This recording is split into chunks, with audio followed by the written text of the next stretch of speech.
నమస్కారం ETV news కు స్వాగతం ముందుగా ముఖ్యాంశాలు ధిక్కరణ స్వరం వినిపిస్తున్న కవితపై బీఆర్ఎస్ చర్యలు పార్టీ నుంచి సస్పెండ్ చేస్తున్నట్టు ప్రకటన పార్టీకి నష్టం కలిగిస్తే ఉపేక్షించేది లేదని వెల్లడి కాళేశ్వరంపై సిబిఐ దర్యాప్తునకు మార్గం సుగమం చేసిన తెలంగాణ రాష్ట్రంలో ప్రవేశించకుండా కేంద్ర దర్యాప్తు సంస్థపై ఉన్న నిషేధం ఎత్తివేత జస్టిస్ ఘోష్ నివేదిక ఆధారంగా కాళేశ్వరంపై సిబిఐ విచారణ కోరవద్దన్న హైకోర్టు ఎన్డీఎస్ఏ రిపోర్టుపై కోరుతున్నామన్న తెలంగాణ ప్రభుత్వం సిఆర్డీఏ పరిధిలో పెండింగ్ భూ సమీకరణకు సీఎం ఆదేశాలు రైతులు ముందుకు రావాలన్న మంత్రి లేదంటే భూ సేకరణకు వెళ్తామని స్పష్టీకరణ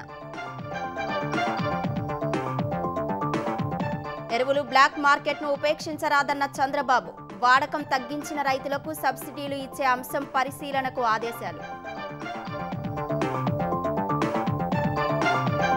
బంగాళాఖాతంలో మరో అల్పపీడనం ఏపీ వ్యాప్తంగా ఎల్లో అలర్ట్ జారీ చేసిన వాతావరణ శాఖ తెలంగాణలో పలు జిల్లాలకు వర్ష సూచన భారత్ డెడ్ ఎకానమీ అన్న వ్యాఖ్యలను ఖండించిన ప్రధాని ప్రపంచవ్యాప్త అనిశ్చిత పరిస్థితి తట్టుకొని వృద్ధి చెందుతోందని స్పష్టీకరణ ఉత్తర భారతంలో దంచికొడుతున్న వర్షాలు పలు రాష్ట్రాల్లో జలమయమైన లోతట్టు ప్రాంతాలు పంజాబ్లో 29కి చేరిన మృతుల సంఖ్య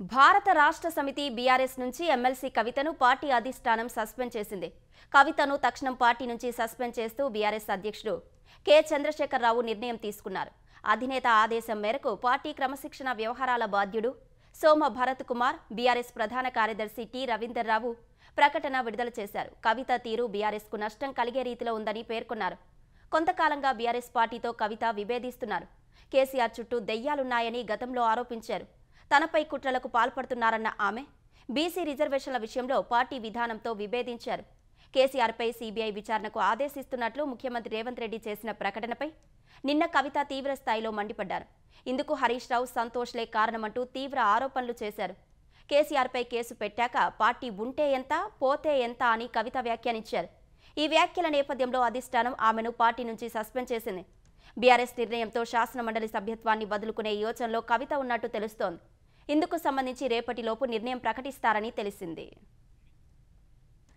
ఆస్తులు వాటాల్లో తగాదాలే కవిత సస్పెన్షన్కు దారితీసి ఉండొచ్చని టీపీసీసీ అధ్యక్షుడు మహేష్ కుమార్ గౌడ్ అభిప్రాయపడ్డారు కవిత సస్పెన్షన్ అంశం బీఆర్ఎస్ అంతర్గత వ్యవహారమన్న ఆయన ఆ పార్టీ అంతర్గత వ్యవహారంపై స్పందించబోమని స్పష్టం చేశారు కవిత వెనుక కాంగ్రెస్ నేతలు ఉన్నట్టు కొందరు చెబితే మరికొందరు హరీష్ రావు సంతోష్ వెనుక ఉన్నట్టు చెప్పారని మహేష్ కుమార్ గౌడ్ గుర్తు చేశారు కానీ తాము ప్రజల వెంట తప్ప మరెవరి వెనుక లేమని తేల్చి చెప్పారు ఎవరికో వత్తాసు పలకాల్సిన అవసరం కాంగ్రెస్కు సీఎం రేవంత్ రెడ్డికి లేదని మహేష్ కుమార్ గౌడ్ స్పష్టం చేశారు కవిత గారి సస్పెన్షన్ తో కాంగ్రెస్ పార్టీకి సంబంధం లేదు ఇది ప్యూర్లీ బీఆర్ఎస్ పార్టీ యొక్క ప్రైవేట్ అఫైర్ వారు పార్టీలో జరిగినటువంటి అంశం మీద మేము స్పందించము నేను గతంలో చెప్పినట్టుగా కేసీఆర్ కుటుంబంలో ఆస్తుల తగాదా ఉంది అది సస్పెన్షన్ వరకు దారి తీసుండొచ్చు ఏది ఏమైనా బీఆర్ఎస్ పార్టీలో జరిగినటువంటి వ్యవహారం మీద మేము స్పందించాము ఇలా అవినీతి పరులంతా కూడా సమాన దూరంలో పెడతాము కేసీఆర్ కుటుంబం అంతా కూడా అవినీతితో కూరుకుపోయి ఉన్నది అవినీతిలో వచ్చిన వాటా పంపకాల తగాదాలు వస్తా ఉన్నాయి ఆ తగాదాలతో మాకేం సంబంధము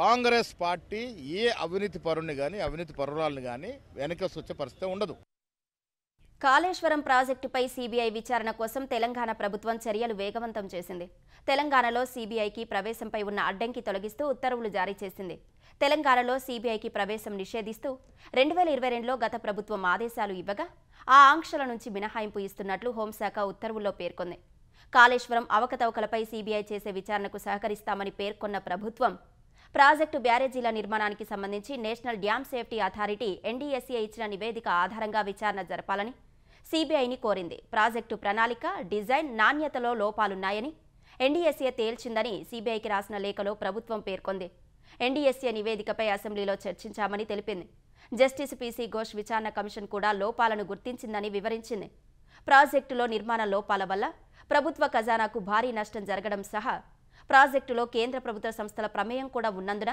సీబీఐకి అప్పగించాలని నిర్ణయించినట్టు వెల్లడించింది కాళేశ్వరం అవినీతిపై సీబీఐ దర్యాప్తును స్వాగతిస్తున్నామని బీజేపీ ఎంపీ లక్ష్మణ్ చెప్పారు. అయితే ఇన్నాళ్లు రేవంత్ రెడ్డి ఎందుకు కాలయాపన చేశారని ఆయన సూటిగా ప్రశ్నించారు. మొన్న కాళేశ్వరం కూలితే నిన్న బీఆర్ఎస్ కూలిందని చమత్కరించారు. అవినీతి పరులకు బీజేపీలో చోటు లేదని లక్ష్మణ్ స్పష్టం చేశారు. ఎందరో త్యాగాలు చేస్తే ఏర్పడిన తెలంగాణను కేసీఆర్ కుటుంబం దోచుకుందని ఆయన ఆరోపించారు. ఇందుకు కేసీఆర్ కుమార్తె కవిత చెప్పిన అంశాలే ఆధారమని లక్ష్మణ్ వివరించారు. కవిత గారు అవినీతి జరిగిందని చెప్పడమే కాకుండా అవినీతికి ఆనకొండాలని చెప్పి హరీష్ రావు గారిని, సంతోష్ రావు గారిని వారు ప్రస్తావించారు. దీన్ని బట్టి చూస్తే తెలంగాణను అప్పులపాలు చేసి తెలంగాణ నష్టాలు ఊబిలోకి నెట్టి ప్రజలను పూర్తిగా అప్పుల భారంలోకి నెట్టి ఈ కుటుంబము బీఆర్ఎస్ మాత్రము కోట్లకు పడగలెత్తినట్టుగా ఇవాళ స్పష్టమవుతుంది. కాబట్టి సిబిఐ ద్వారా వాళ్ళు నీళ్లు తేలిపోవాలి. దోషులకు అధికారులైనా, కాంట్రాక్టర్లైనా, రాజకీయ నాయకులైనా ఖచ్చితంగా వారు తీవ్ర మూల్యం చెల్లించుకునే విధంగా రేవంత్ రెడ్డి ప్రభుత్వం కూడా అన్ని ఆధారాలు కూడా సిబిఐకు సమర్పించాలని చెప్పి కూడా మేము డిమాండ్ చేస్తాం. జస్టిస్ పీసీ ఘోష్ కమిషన్ ఇచ్చిన నివేదిక ఆధారంగా సీబీఐ దర్యాప్తు చేపట్టవద్దని తెలంగాణ ప్రభుత్వాన్ని హైకోర్టు ఆదేశించింది. కాళేశ్వరం ప్రాజెక్టుపై జస్టిస్ ఘోష్ కమిషన్ నివేదిక రద్దు చేయాలని కేసీఆర్, హరీష్ రావు దాఖలు చేసిన పిటిషన్లపై మరోసారి విచారణ జరిపిన హైకోర్టు ఈ మేరకు మధ్యంతర ఉత్తర్వులు జారీ చేసింది. కమిషన్ నివేదిక సిఫారసుల మేరకు చర్యలు చేపట్టొద్దని ప్రభుత్వానికి సూచించింది. విచారణ సందర్భంగా కేసీఆర్, హరీష్ రావు దాఖలు చేసిన మధ్యంతర పిటిషన్లకు విచారణ అర్హత లేదని ఏజీ తెలిపారు. కాళేశ్వరం ప్రాజెక్టుపై విచారణను సీబీఐకి ఇవ్వాలని ప్రభుత్వం నిర్ణయించిందని హైకోర్టుకు వెల్లడించారు. ఎన్డీఎస్ఏ నివేదిక ఆధారంగా సీబీఐ దర్యాప్తు చేపడుతుందని ఏజీ వివరించారు. సీబీఐ విచారణకు ఘోష్ కమిషన్ నివేదికకు సంబంధం లేదని తెలిపారు. పీసీ ఘోష్ కమిషన్ నివేదిక ఆధారంగా సీబీఐ దర్యాప్తు కోరవద్దని హైకోర్టు ఆదేశాలిచ్చింది. తదుపరి విచారణను అక్టోబర్ 7వ తేదీకి వాయిదా వేసింది.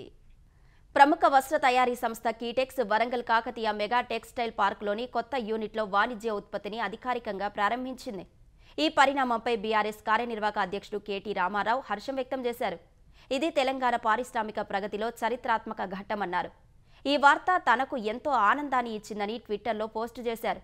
ప్రపంచమంతా కరోనా మహమ్మారితో పోరాడుతున్న క్లిష్ట సమయంలో కీటెక్స్ అధినేత సాబు జాకబ్తో జరిపిన వాట్సాప్ చర్చలు ఇంకా గుర్తున్నాయన్నారు. కేరళ నుంచి కీటెక్స్ను తెలంగాణకు రప్పించడానికి చేసిన ప్రయత్నం ఇంకా కళ్ల ముందే కనిపిస్తుందని పేర్కొన్నారు. కీటెక్స్తో వందలాది తెలంగాణ యువతకు ఉద్యోగాలు లభిస్తాయన్న తన నమ్మకం వృధా కాలేదన్నారు. వాణిజ్య ఉత్పత్తి ప్రారంభించిన కీటెక్స్ యాజమాన్యానికి, ఉద్యోగులకు హృదయపూర్వక శుభాకాంక్షలు తెలిపారు. సిఆర్డీఏ పరిధిలో పెండింగ్ ఉన్న 1800 ఎకరాలకు భూసేకరణ చేపట్టాలని ముఖ్యమంత్రి చంద్రబాబు అధ్యక్షతన జరిగిన 52వ సిఆర్డీఏ అథారిటీ సమావేశం నిర్ణయించింది. అమరావతి నిర్మాణానికి సంబంధించిన పలు అంశాలకు అథారిటీ ఆమోదం తెలిపింది. ఏజీసీలో మౌలిక వసతుల కల్పనకు టెండర్లు దక్కించుకున్న సంస్థకు ఎల్ఓఏ ఇచ్చేందుకు ఆమోదం తెలిపింది. సిఆర్డీఏ ఆధ్వర్యంలో ఉన్న ఏడీసీఎల్ తరహాలో కొత్తగా మరో ఎస్పీవీ ఏర్పాటుకు అథారిటీ ఆమోదం తెలిపింది. ఎయిర్పోర్టు, స్పోర్ట్స్ సిటీ, ఎన్టీఆర్ విగ్రహం వంటి కీలక ప్రాజెక్టుల నిర్మాణం కోసం కొత్తగా ఎస్పీవీ ఏర్పాటుకు ఆమోదం తెలిపారు. Urban design and architectural guidance కోసం నోటిఫికేషన్ ఇచ్చేందుకు ఆమోదం లభించింది. రెవెన్యూ, సర్వే, సెటిల్మెంట్ శాఖల నుంచి 138 మంది ఉద్యోగులను డిప్యూటేషన్పై తీసుకునేందుకు సిఆర్డీఏ ఆమోదం తెలిపింది. సిఆర్డీఏ పరిధిలో భూ సమీకరణకు ముందుకు రాని రైతులు వెంటనే ఓ నిర్ణయం తీసుకోవాలని భేటీ తర్వాత ఏపీ పట్టణాభివృద్ధి శాఖ మంత్రి నారాయణ సూచించారు. రైతులు భూసేకరణే కావాలంటే అందుకు అనుగుణంగా ముందుకెళ్తామని తెలిపారు. అమరావతి క్యాపిటల్ సిటీ ఈ 217 చదరపు కిలోమీటర్లో ఏదైతే ల్యాండ్ పుల్లింగ్ చేసి ట్రంక్ రోడ్స్, లేఅవుట్ రోడ్స్ చేస్తున్నాము, దాంట్లో కొంతమంది ఇంకా కొద్దిమంది ల్యాండ్ ఇవ్వాలి. అది దాదాపు టోటల్గా 1800 ఎకరాలు ఉంటుంది, 1000 ఏకర్స్ అంతా కలిసి. అయితే వాళ్ళందరినీ కూడా ల్యాండ్ పుల్లింగ్ రమ్మని ఈరోజు కూడా రిక్వెస్ట్ చేస్తున్నాం. అయితే ఇంక వర్క్స్ ముందుకు పోతున్నాయి కాబట్టి ఎక్కడైతే ల్యాండ్ పుల్లింగ్కి ఇవ్వలేదో, వాళ్ళకి ఇవ్వటం ఇష్టం లేదో, వాళ్ళు ల్యాండ్ అక్విజిషన్ రాదలుచుకున్నారో వాళ్ళ దగ్గర ల్యాండ్ అక్విజిషన్ తీసుకోమని, ల్యాండ్ అక్విజిషన్ పెట్టుకోమని ఈరోజు సిఆర్డీఏకి అథారిటీ అప్రూవల్ ఇచ్చింది. కాబట్టి నేను రైతు సోదరులందరూ కూడా మరొకసారి చెప్పేది, మీరు ల్యాండ్ పుల్లింగ్కి వస్తే మీకు చాలా బెనిఫిట్ అవుతుందని నేను అనుకుంటున్నాను. కాబట్టి మీరే బేరీజ్ చేసుకొని ల్యాండ్ పుల్లింగ్ అయితే ల్యాండ్ పుల్లింగ్, లేదు ల్యాండ్ అక్విజిషన్ రావాల్సిందిగా కోరుకుంటున్నాను. Thank you. ఎరువులు బ్లాక్ మార్కెట్కు తరలకుండా కఠినంగా వ్యవహరించాలని ముఖ్యమంత్రి చంద్రబాబు అధికారులను ఆదేశించారు. సీఎం క్యాంప్ కార్యాలయంలో ఉద్యాన పంటలు, ఎరువుల లభ్యత, మార్కెటింగ్ శాఖపై చంద్రబాబు సమీక్ష నిర్వహించారు. ఎరువులు, పురుగు మందుల వినియోగం తగ్గించిన రైతులకు సబ్సిడీలు ఇచ్చే అంశాన్ని పరిశీలించాలని సూచించారు. ఉద్యాన పంటలకు ఆయా పంటల సాగు ఖర్చుల ప్రకారం మద్దతు ధర దక్కేలా చూడాలని అధికారులకు స్పష్టం చేశారు. ఎరువుల లభ్యత, సరఫరా పక్కదారి పట్టకుండా తీసుకుంటున్న చర్యలపై ఆయన సమీక్షించారు. ఈసారి 2 లక్షల మెట్రిక్ టన్నులకు పైగా ఎరువులు ఆంధ్రప్రదేశ్కు వచ్చాయని అధికారులు తెలిపారు. ఈ క్రాప్ ద్వారా ఎంత సాగవుతుంది, ఎంత వినియోగం జరుగుతుందో లెక్కించాలని సీఎం ఆదేశించారు. కాఫీ తోటలకు కొత్తగా వచ్చిన తెగుళ్లపై తక్షణమే చర్యలు చేపట్టాలని స్పష్టం చేశారు. ఇతర ప్రాంతాలకు తెగులు వ్యాపించకుండా నష్టపరిహారం చెల్లించి అయినా తెగులు వచ్చిన పంటను తొలగించాలని సీఎం చంద్రబాబు సూచించారు. కడప జిల్లాలో పర్యటిస్తున్న ఆంధ్రప్రదేశ్ విద్యాశాఖ మంత్రి నారా లోకేష్ కమలాపురం నియోజకవర్గం బుగ్గలేటిపల్లిలో 69వ ప్రజా దర్బార్ నిర్వహించారు. మంత్రిని కలిసేందుకు పెద్ద ఎత్తున ప్రజలు, తెలుగుదేశం నాయకులు, కార్యకర్తలు తరలివచ్చారు. ప్రతి ఒక్కరిని ఆప్యాయంగా పలకరించిన మంత్రి వారి వద్ద నుంచి వినతులు స్వీకరించారు. తర్వాత వారితో ఫోటోలు దిగారు. సీకేదిన్న మండలం ఇప్పపెంటకు చెందిన 45 గిరిజన కుటుంబాలు బుగ్గవంక ప్రాజెక్టు వద్ద 60 ఎకరాలు చదును చేసుకుని పోడు వ్యవసాయం చేస్తున్నాయి. వాటికి డీకే పట్టాలు మంజూరు చేయాలని మంత్రికి విజ్ఞప్తి చేశారు. కడప జిల్లా మండల పరిషత్ కార్యాలయంలోని మండల స్థాయి కంప్యూటర్ ఆపరేటర్లకు రాష్ట్రీయ గ్రామ స్వరాజ్ అభియాన్ ద్వారా జీతాలు చెల్లించాలని పంచాయతీరాజ్ మండల level computer operators welfare association ప్రతినిధులు కోరారు.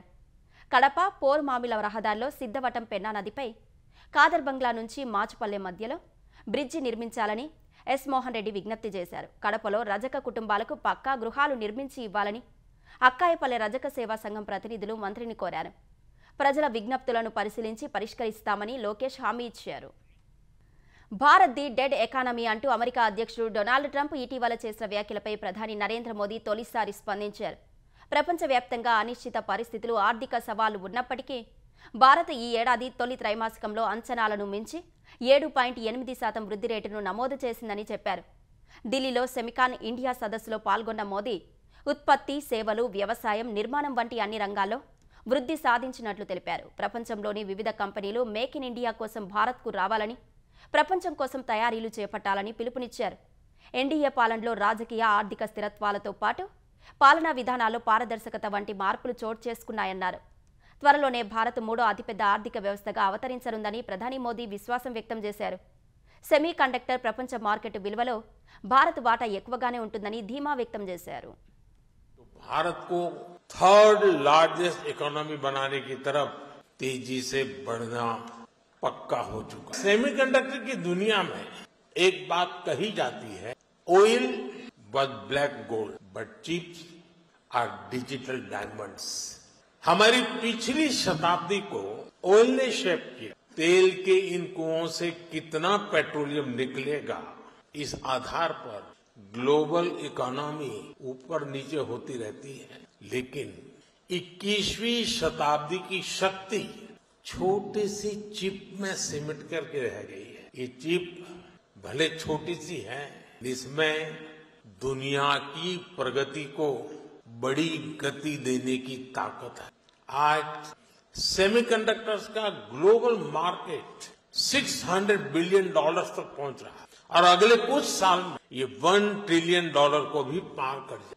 और मुझे विश्वास है भारत जिस तेजी से सेमीकंडक्टर सेक्टर में आगे बढ़ रहा है, इस 1 ट्रिलियन मार्केट शेयर में एक अहम हिस्सा भारत का रहने वाला है।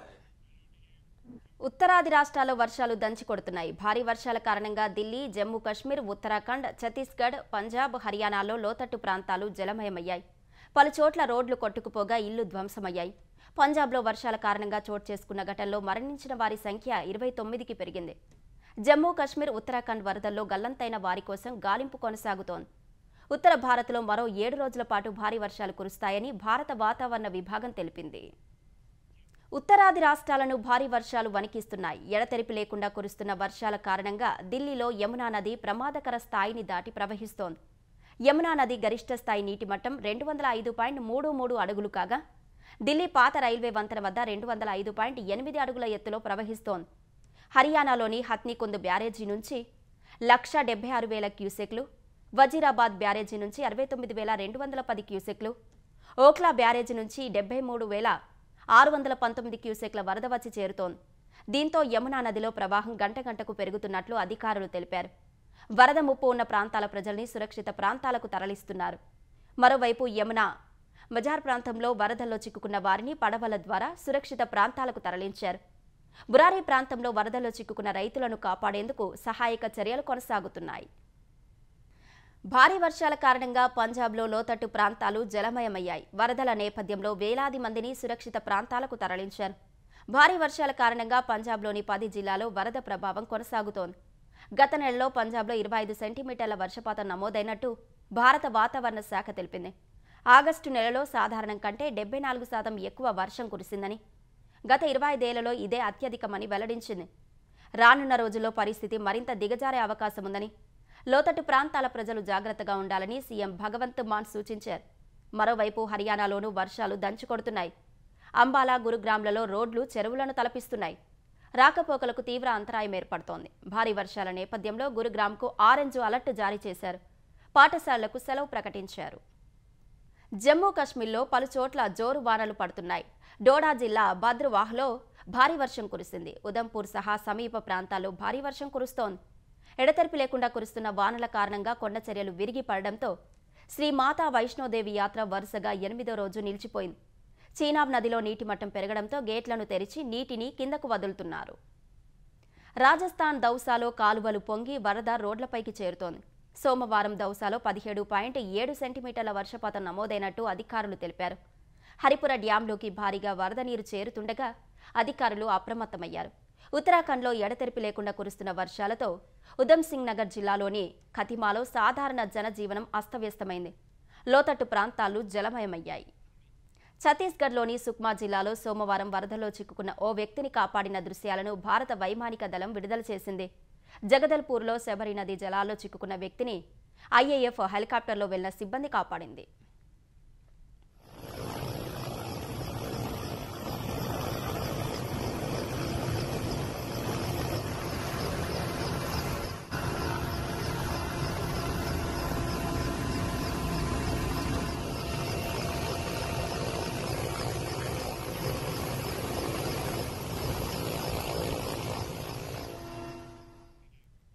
ఏలూరు జిల్లా చింతలపూడి మండల పరిధిలోని తమ్మిలేరు జలాశయానికి పూర్తి స్థాయిలో నీరు చేరడంతో ముందు జాగ్రత్త చర్యగా అధికారులు 5,000 క్యూసెక్ల నీటిని కిందికి వదులుతున్నారు.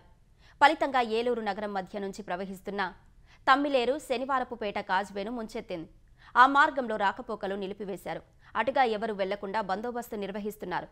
కాజ్వే వద్ద పరిస్థితిని జిల్లా కలెక్టర్ ఎస్పీ పరిశీలించి సిబ్బందికి పలు సూచనలు చేశారు.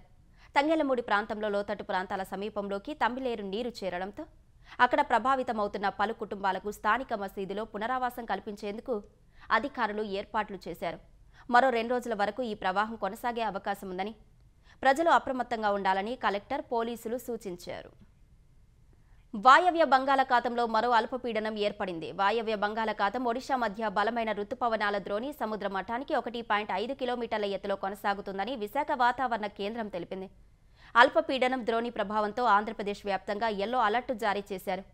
చాలా చోట్ల మోస్తరు నుంచి భారీ వర్షాలు, ఉత్తర కోస్తాలో 1-2 చోట్ల అతి భారీ వర్షాలకు అవకాశం ఉందని విశాఖ వాతావరణ కేంద్రం హెచ్చరించింది. అల్పపీడన ప్రభావంతో తెలంగాణలోని పలు జిల్లాల్లో భారీ నుంచి అతి భారీ వర్షాలు కురిసే అవకాశం ఉందని హైదరాబాద్ వాతావరణ కేంద్రం వెల్లడించింది.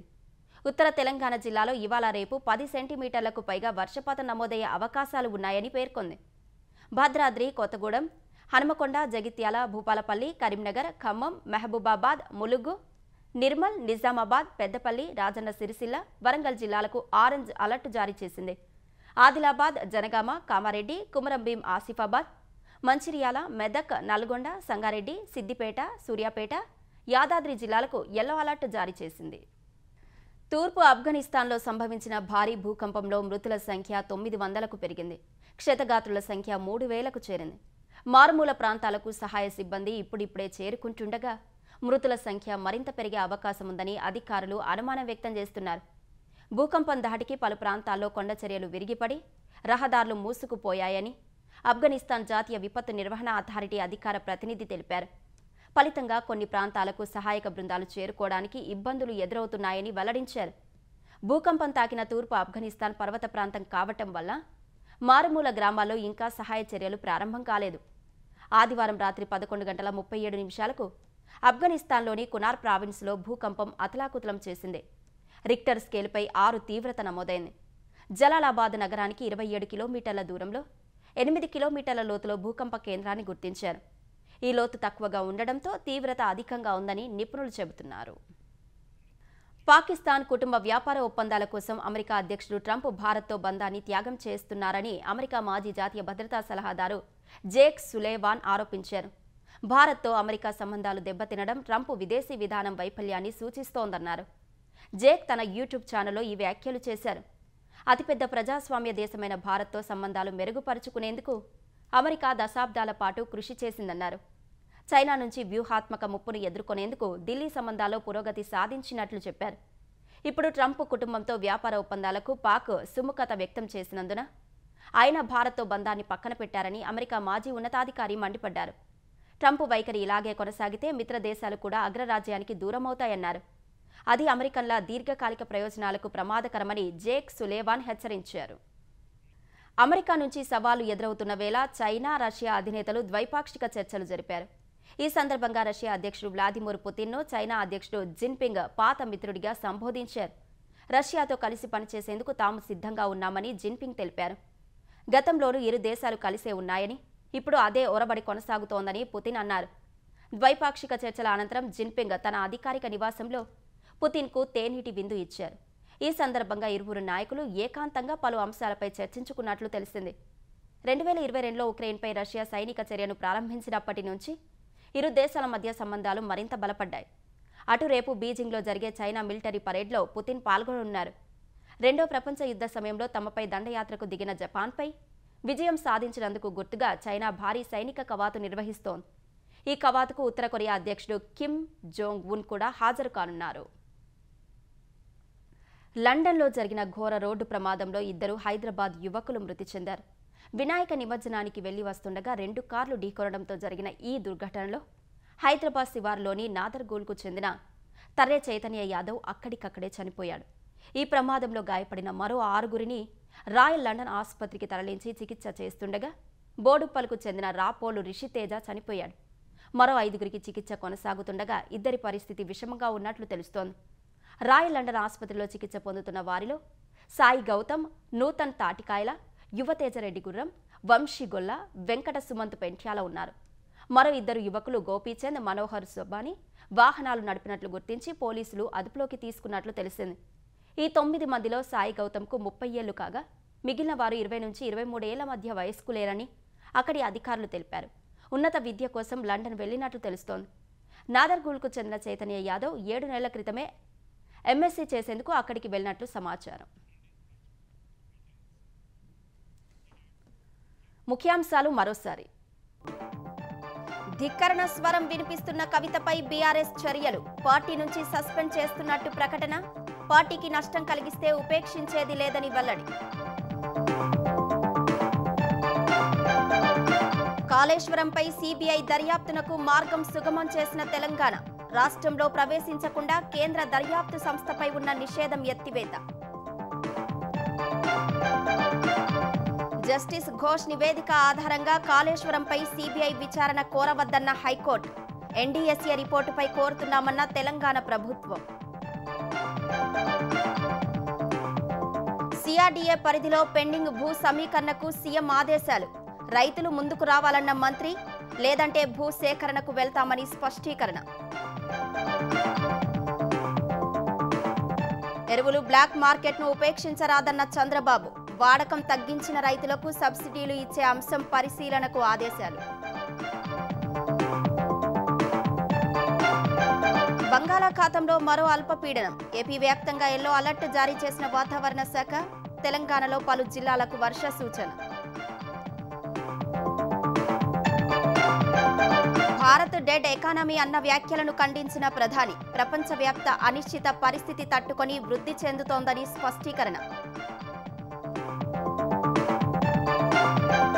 ఉత్తర భారతంలో దంచికొడుతున్న వర్షాలు, పలు రాష్ట్రాల్లో జలమయమైన లోతట్టు ప్రాంతాలు, పంజాబ్లో 29కి చేరిన మృతుల సంఖ్య.